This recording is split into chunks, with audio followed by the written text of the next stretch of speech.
Carissimi fratelli e sorelle, con profondo dolore devo annunciare la morte del nostro Santo Padre Francesco.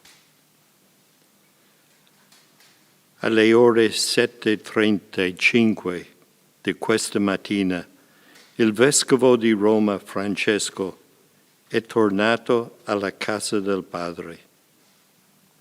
La sua vita tutta intera è stata dedicata al servizio del Signore e della sua Chiesa.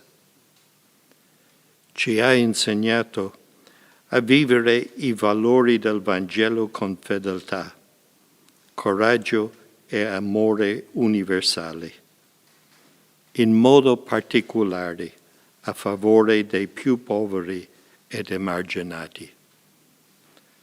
Con immensa gratitudine per il suo esempio di vero discepolo del Signore Gesù, raccomandiamo l'anima del Papa Francesco all'infinito amore misericordioso di Dio uno e trino. Grazie.